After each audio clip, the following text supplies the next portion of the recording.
Hey Dan, thank you for sharing this drawing for a critique that we can all learn from. This is a really awesome piece and I'm excited to get into this. We're going to be talking about brights and darks versus light and shadow, and then contending with the question of how can we make this look more 3D without changing any of the values or the medium. And I have your notes over here, so I'll read through this. You said, I'd like to learn more about how to create 3D scenes. This piece is a full 3D scene and it's a departure for me. I find it challenging to make all the different objects relate with each other across a three-dimensional space, especially when it comes to defining where an object begins and ends. When light and shadows define things, it's fairly easy. When there aren't shadows, it's harder. For example, shadows nicely define the left side of the saucer and the coffee cup handle. The shadows do not define the top of the cup's handle and the right edge of the saucer. I don't think the lines outlining the cup handle and the right edge of the saucer look good. Same with the edges of the table. So we'll start there and we'll kind of zoom in to give an example. We have a line right here that's defining the outer edge of this cup, and there's no shadow like on this side that's defining it. In contrast, we have this bottom side of the cup handle that is being defined by the shadows around it. And so by not having any shadows over here, you resolved to make a line to create that. Unfortunately, in doing that, you kind of flattened out the image a little bit because lines don't really exist in our visual reality. Instead, we just have edges, one value bumping up against each other, more like this. And so I understand the problem, and hopefully I can really help you out with this as we get into this. You'd also said that you're not normally doing work like this, making this quite as three-dimensional, and I've got the image that you shared to give us some context of what you're usually working with. So this is really cool to see. Love just the map underneath and on top of the drawing, how it's integrated. It's really cool. Now, before we get into defining edges, I first want to talk about the fact that this drawing is not really a breakdown of light and shadow. It's more so a breakdown of dark and bright. For example, this white cup here, it doesn't have any black in it really, because it's white, and being white, therefore it would be bright. But if we broke this down by light and shadow, then some part of this cup would have to be black. And we might be losing some edges in the process, but we might be getting a more defined three-dimensional image. So let's say that the light source was coming from over here, from above to the right and slightly behind this cup. And if, assuming that we're following this cast shadow here from the saucer, then the shadows might look something like this. Maybe right around here, this breaks off into shadow.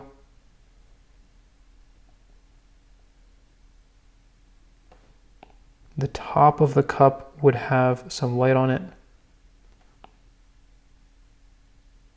but this side of the cup would be in shadow. So even though this is a white cup, I'm making it black because it would be in shadow. So it's a different approach. Rather than thinking this cup is white, therefore it must stay white and other things around it must get darker. This is simply looking at, well, if it's in shadow, it's going to be black. So maybe somewhere around here. Actually, I'm just thinking this would probably be in shadow here, something like that. All of this would be in shadow. So we're losing some information. And then not only would we have a shadow on the cup itself, but we'd also have a cast shadow coming from, actually not quite that far, maybe more like this. We'd have a cast shadow coming from the cup itself. Now, some of this conflicts with the other values that are there, making things look more dark than is necessary. But as I zoom out, we do have some kind of impression, and I might need to grab this brighter value and push this in here. Just loosely looking at this, we're getting some kind of impression. This back in here would have to be brighter. So maybe we would define the handle of the cup by the shadow, by it being a shadow and there actually being light on the other side of the saucer. This saucer would be in the light, so it wouldn't have these values. And now it's starting to look a little bit more three-dimensional. And so there's a subtle yet powerful difference between thinking in terms of bright and dark versus light and shadow. When you're thinking about bright and dark, you're trying to create a separation between the objects. This is where one object ends and then another one begins. But if you think about light and shadow, you're actually focusing on where the shadow ends and where the light begins. And I would argue that even though you might lose some areas, like in here, we don't have an edge defined for the saucer. You might have to sacrifice certain things. You might still, despite those sacrifices, get a stronger impression of three dimensions. Now, I say all this knowing that you are well aware of light and shadow. This drawing in here of the car has a very clear sense of light and shadow. When I look down at the cast shadows over here, we don't really have any cast shadows over here, and we have light on the very top of these tires, but not necessarily on the sides of these tires. And so all of that is little information. We've got shadows in here, cast shadows down in here. That's all telling me that the light source for this scene is going more so like this, directly above the car. But this cafe scene is much harder to figure out, and I know that you're aware of this. When I ask myself the question of where is the primary light source, I run into a whole bunch of inconsistencies. For example, if I base the light and shadow off of this cast shadow here, then yeah, I would arrive at a lighting scenario kind of like this one, where it's above and to the right and slightly behind the coffee cup. But if I instead, and I'm actually going to put this yellow right here and then black right here so I can work on all these more consistently. I'll put white here as well. If I based the light and shadow scenario off of this cast shadow from the cup, then I would say that the light is coming from above and to the right, but this time shining downwards in front of the cup, shining at the cup. And so in that environment, we would have, let me erase this, we would have something more like this perhaps. So only this part of the cup would be in shadow. And this would have a cast shadow on some of the handle, maybe not all of it. And then we would also have a cast shadow from the cup going back, which would kind of follow that line. I would then want to remove this in here to clearly define that cast shadow. This would get darkened as well. So we would have some definition of the handle that way. This would all become brighter since it would be in the light. And then the top of the cup would be in the light as well. And so maybe it would look like that if the light scenario is coming from a different way. And so there's a whole bunch of different ways that this image would change based on where the light is falling. But right now it's not very clear, and more likely than not, what's happening is that this image actually just has multiple light sources. You know, being a cafe, it probably has a cast shadow coming from here, and then it has another shadow coming over here, and maybe even a third one going out in this direction. So 3 different light sources that are bouncing around, making everything really bright and creating no shadows. And so there is an importance when you're trying to create a 3-dimensional scene, especially if you're doing it artistically, like just using markers here on top of a map. You really want to rely on light and shadow and have a consistent structure with your light and shadow. It's not bright and dark. It's actually the consistent light and shadow. We would need to really pick one primary light source because, again, we only have a black marker on top of a map. So we would have to pick one light source, just like this car. This is what works so well for this car. We've got one primary light source that's defining all the light and all the shadows in the image. And that's missing here. We need that primary light source, and you would have to choose one of these light sources to define the form of the cup. And so again, it's not the brights and darks that make something three-dimensional. It's a value structure that is consistent with how the light would interact with the objects. And in order to achieve that, you might have to sometimes let go of trying to capture an object and instead capture the light, knowing that by capturing the light, you will capture the object, even if you lose lots of edges that you think would be very important to keep. So, Dan, I hope this answers a big portion of how to create 3D scenes and prioritize the light over the objects, and really trust that the objects will emerge. And if they don't, then try changing the lighting scenario. Right? I mean, there's disadvantages to having the light source in the way that it is. One of them being that we lose the really nice lettering in the front of the cup. And so you might want to change the light scenario to something else so that you can still get those letters in, making sure that they're in the light and being defined there. So if the light scenario is not helping the artwork, then try moving the light source to another location to envision how the light would be interacting with the objects. And that's going to minimize the amount of lines that you have to add, right? Because the lines, again, don't really exist in our visual world. Instead, we just have edges where one value ends and another one begins, such as right here, and even in this shape of the coffee there. So that's not to say that you can't use lines, but just be aware that using a line is kind of a trade-off. By defining the outer edge of something, you're sacrificing a little believability. Now, all that being said, it's still really difficult to create a 3D scene with just white, black, and a few lines. And on top of that, none of your edges are soft. Everything is sharp. So that's just yet another limiting factor to create 3 dimensions. And that's the question that I've been wrestling with here is, can we help make this more 3D without additional values, without changing the black marker medium? And I've come up with a couple ideas that I want to share with you. So returning to your notes here, you're bringing our attention to the rocks on the right side. You like the shadows showing rough-hewn texture on the rocks, but the outline of the left edge of the rocks right here feels both too heavy and not heavy enough.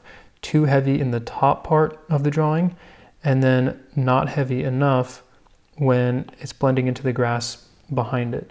So this has a lot of blank space, and so this is feeling really heavy, and then this has a lot of variation and contrast, and so does this, and so they're kind of all blending in, but you want to create more separation here and perhaps less separation here. And that makes a ton of sense because you don't necessarily want people to be looking up here where there's a lot of contrast right now and a lot of like a big jump, whereas in here this is all kind of fuzzy. So if you can create a nice separation between the grass and the rocks, that might help define things and create even a sense of depth between the rocks and the car in the back.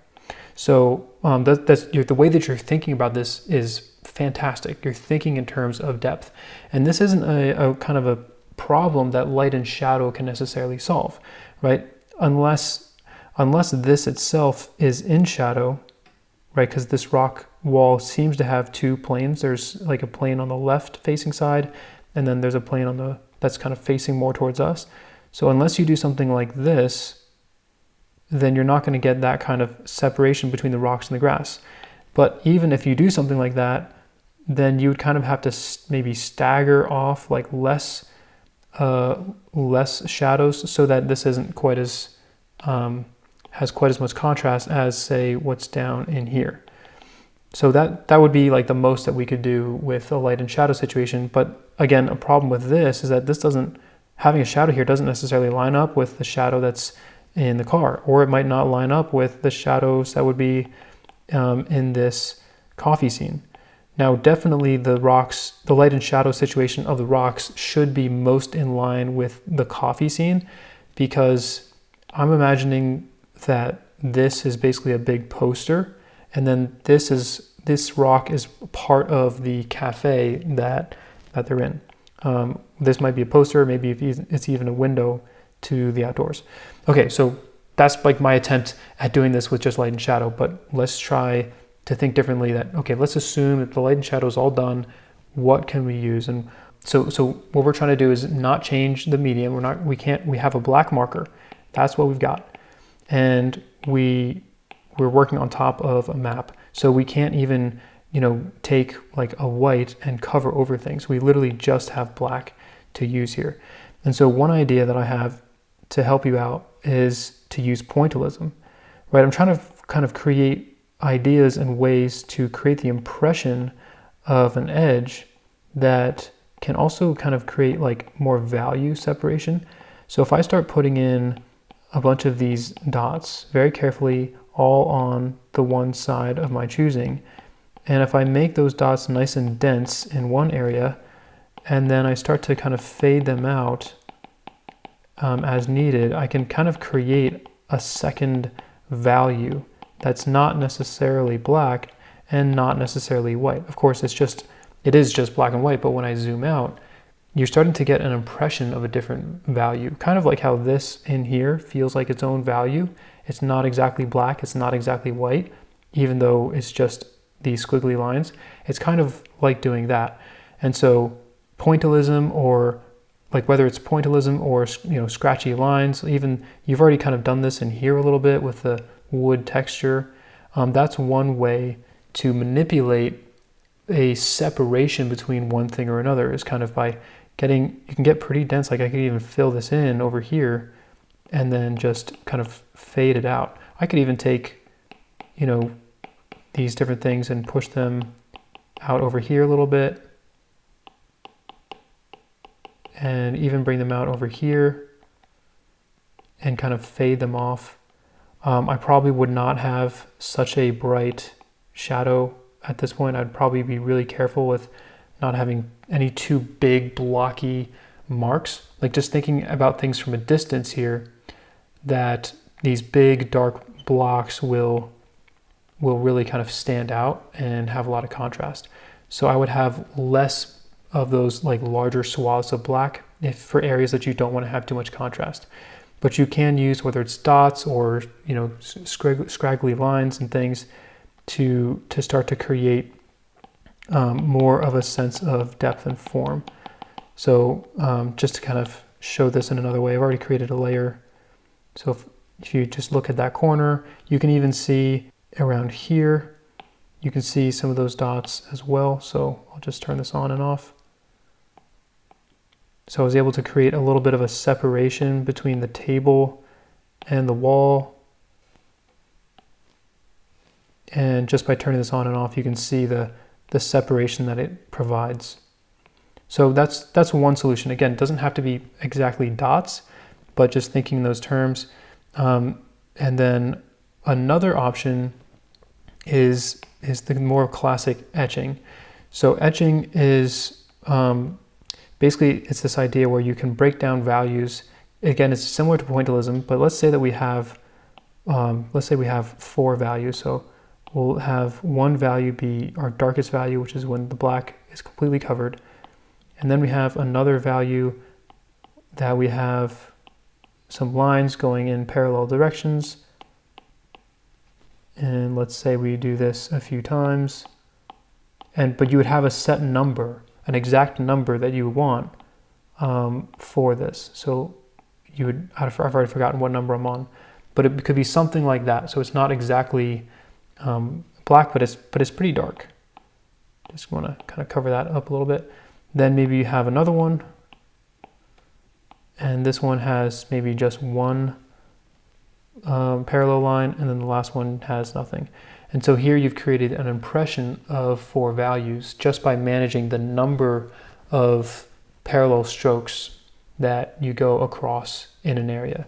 And so down in here, in this on the wall, I was able to create a separation between the table and the wall by adding in this kind of additional value, a value that's not black nor white. There's issues with both of the ones I've introduced so far. With pointillism and with this, it's changing the style a little bit. Just a different feeling, a different vibe to the artwork. And so take all of that with consideration, but just trying to provide these things as options to you if you want to expand your ability to create a sense of dimensions. And maybe it would be done, maybe you do this very selectively, like maybe in only a few areas you might employ one thing and another. Like already how you've employed the sense of grass, I think is really great. And how you've employed this in the texture of the wood is really great. So I think that you're already onto these things. And so, but I would just also tell you that you can think about using these things not just in capturing texture, but in the sense of creating depth. Like if you just had something like this on the corner, that might help start to create the kind of separation that you were looking for that you weren't able to get before. But again, it kind of comes at the cost of a specific style, and there's many different styles that you could employ to get that effect. But it will help create more of a sense of depth. And then finally, one more idea, and you're already doing this quite a bit, which is really cool to see, is lost edges. So let me find an area that you did this. So in here, I need a new layer. So you purposely chose not to define this edge. You purposely chose not to define this edge here. And I think that's great. I think it's fantastic because it really, it kind of gives like a sense of gloss to this cup in particular, but that really is more in line with basing things off of light and shadow versus trying to define each and every object that you're doing. And so I would encourage you in that direction and even challenge you to push that even further. Like, what if in this area in here, you didn't need to have the full line defined? Maybe this was missing. Maybe this was also missing, but you just had enough of that black edge to kind of indicate that something is there. That quickly falls away. And so just if you kind of think about, again, that idea of lines are always a trade-off. They're always going to sacrifice a little bit of believability, and therefore to use them very cautiously. And so maybe you don't need an edge all the way out here, but maybe just a little bit. And I'm really not super familiar with this kind of approach myself. So I might not be providing the best examples of that happening here. But again, like in here, maybe you can get rid of some of these lines and maybe it would actually help benefit the drawing. Okay, so yeah, and like in here, just gonna play around with this one a little bit.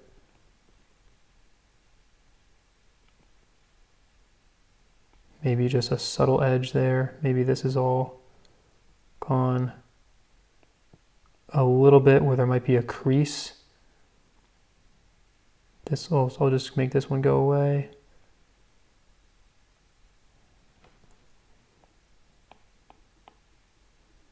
Just a little bit right there. Maybe I can get rid of all of this. Just a little kind of corner tuck. Now, maybe that is a little too far. Like I feel like we're not really able to tell what's going on. Our imagination can do a lot to make it up. Here, I feel like, yeah, so here, going back to this, I do feel like maybe some things could be better defined. That maybe I went a little too far overboard, but maybe that is enough. Maybe that's all that's needed. That little difference, those two lines I just added. So if we compare again, that feels like it might need a little bit more lines.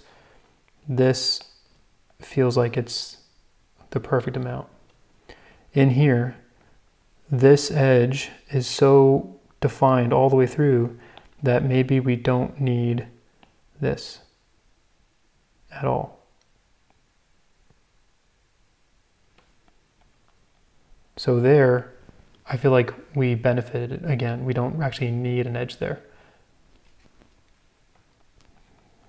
Back in here, there is probably a benefit to having some kind of line Maybe it's even out over here. I'm not sure. Again, I'm not very familiar with this kind of thing. But just giving you some ideas and really just encouraging a lot of what you're already doing, because I really like how just your approach, like you've been thinking about light and shadow already. The issue that you had with the coffee scene is that you simply accepted the fact that there weren't any clear light and shadows.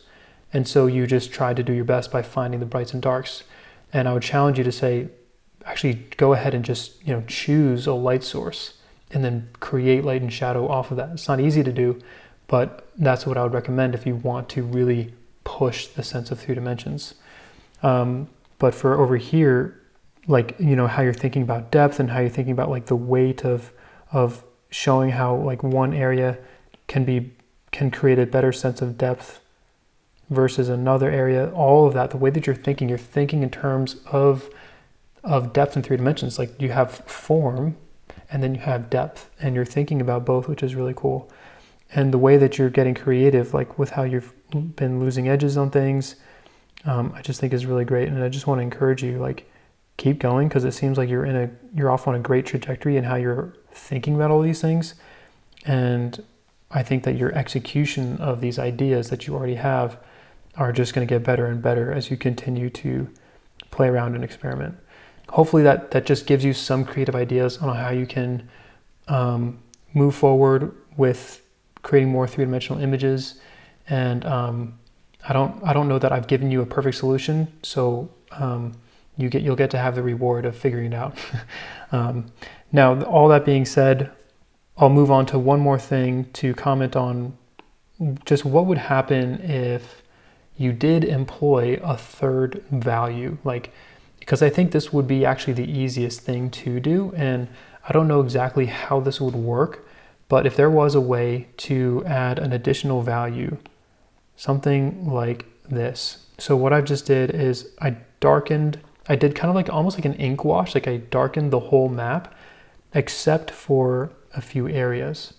And it might be that you could tone the whole map with a single kind of transparent color, whether it's like an ink wash or something really thinned down that you can wipe over. And then if while it's still wet, you're able to erase or scrub out certain areas that you want there to be highlights for.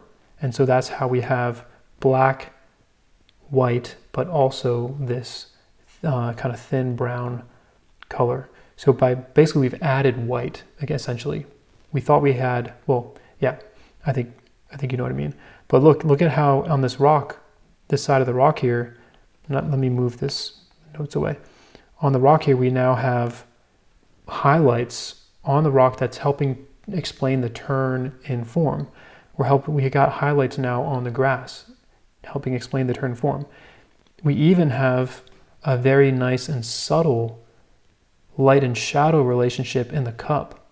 And we still are able to maintain all of the lettering with the light and shadow.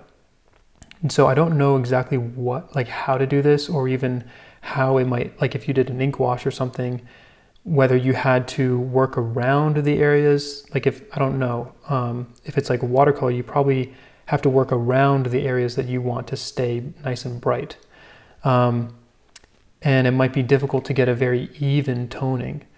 But if you're able to somehow achieve this, then it could be a really handy tool for you where you can create subtle light and shadow to create really nice form, like in this here. You have the same elements of brights and darks, but underneath the surface is a very clear light and shadow relationship. And again, this is just reinforcing that same idea. It's not contrast, it's not brights and darks that's creating the form here. It's the very subtle, let me make sure I'm on the right layer. It's this very subtle clarity and consistency of how these objects are interacting with the light. See the cast shadow even in there? That's what's helping give a sense of form. Even though the shadows are so bright in this case, they are still conveying form. Another thing that I personally like about this idea is that it does give the maps kind of like an old world kind of feel. And you could actually take this a step further if you kind of mentally separated the background from the foreground. And let's say that you eliminated all of the highlights in the background, creating more contrast in the foreground, right? So this area would have the brightest brights and dark darks. Maybe all the shadows would be the same. And so it would look something like this, where now we have only the whites in the coffee cup. We do have some on the side of the rock, but nothing in here. The car gets a little bit more flat, but it falls back nicely. Like, you look at how the cup is now really coming forward a lot more. And who knows, maybe we could even take this yet another step further if we, let me see, if I select kind of this general area, and I'm just going to try covering over that. So let's say you work with multiple, like if you have more tones, maybe you work with something that reduces, and maybe that color might be a little too strong. Let me see if I can get something a little more gray. But you could essentially reduce the value, still working with the shadow, and now you have even more contrast in the front.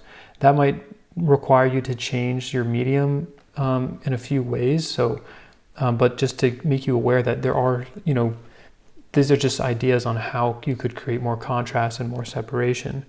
Maybe at that point, maybe if we kind of actually make this a little bit brighter, maybe that's yet another way to create a separation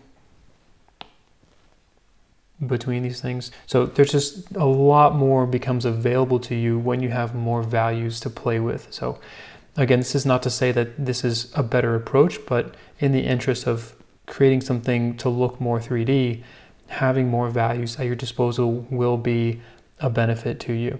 And I was just looking through your Instagram and I saw this. I thought this was so cool that you've integrated these topographical lines into a unique value to capture the light and shadow here. And so this is actually just like an even better application of the etching idea, where you're using these topographical lines to create that intermediate value. And then if you like added another value of just black marker, then you'd have the black marker, the intermediate topographical value, plus the map underneath. And so that's 3 values that you can now work with, expanding your range of creating more 3-dimensional work. And maybe it's not just the topographical stuff, but also roads, rivers, grid lines of cities, whatever it is, to integrate it into the map. And it's so cool that you're already exploring this and pushing in this direction. But I think if you just combine this with additional values, then you'll be able to do a whole lot more, not just in creating form, but also in creating more depth. And so, yeah, I hope this was really helpful for you, just in giving you some creative ideas on how you can really use your medium to create more 3-dimensional scenes. And I also hope that I was able to really stress the importance of light and shadow over bright and dark. It seems to me that you really understand the difference between those two things, but just that it is just so important to be able to define light and shadow in the sense of creating a 3-dimensional scene.